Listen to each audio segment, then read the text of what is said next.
तुमची अवैध धंद्याबाबत तुमची काय मागणी आहे? वेळोवेळी मागणी करून मागणी पूर्ण होत नाही, पुढची दिशा काय आहे? एकंदरीत आम्ही जर बघितलं तर त्या ठिकाणी 7व्या महिन्यात 2024च्या त्या ठिकाणी शासनाला जिल्हा प्रशासनाला आणि पोलीस प्रशासनाला कलेक्टर साहेबांच्या माध्यमातून जे गृह मंत्रालय आहे त्यांना निवेदनाच्या माध्यमातून ही मागणी केलेली होती की त्या ठिकाणी तुळजापूर सोलापूर धाराशिव आणि संभाजीनगर हायवेवर त्या ठिकाणी ऐन नॅशनल हायवेच्या लगत त्या ठिकाणी बेकायदेशीर पद्धतीनं जुगार अड्डा चालू आहे दुसऱ्या मजल्यावर त्या ठिकाणी RCC बिल्डिंगमध्ये, आणि त्या अनुषंगानं तिथं राजरोज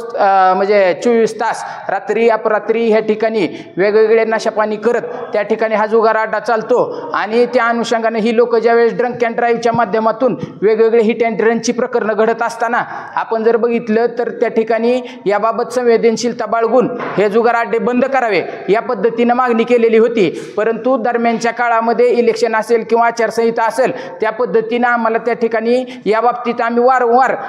प्रशासन त्या ठिकाणी विनंती केली की बाबा जी काही तुम्ही कारवाई केलेली असेल त्या ठिकाणी रेड केली का कुठल्या गोष्टी कारवाई केली या संदर्भात आम्हाला 2 अक्षरात का होईना लेखी माहिती देऊन सहकार्य करणं गरजेचं होतं, परंतु त्यांनी केलेलं नाही. आणि आम्ही जो आंदोलनाचा इशारा दिलेला आहे तो देखील त्या ठिकाणी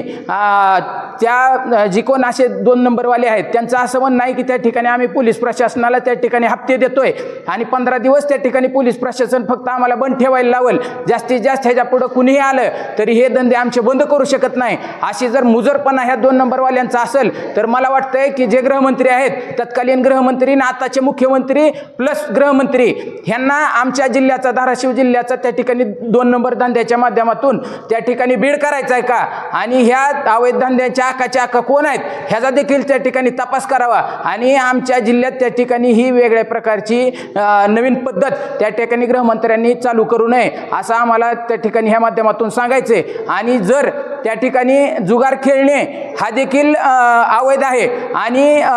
त्या ठिकाणी अड्डे चालवणं हे देखील बेकायदेशीर आहे, अवैध आहे, परंतु प्रशासन जर त्या ठिकाणी पोलीस प्रशासन जर लवकर वेळे जागा होणार नसेल तर आम्ही त्या ठिकाणी SP ऑफिसच्या समोर प्रातिनिधिक स्वरूपात त्या ठिकाणी जुगार खेळून प्रशासनाचा निषेध नोंदवणार आहोत. कारण प्रशासनाने याबाबतीत लवकर संवेदनशीलता बाळगावी, नाहीतर पुढच्या प्रकारचं आंदोलन हे मंत्रालयाच्या समोर केलं जाईल याची देखील त्यांनी नोंद घ्यावी.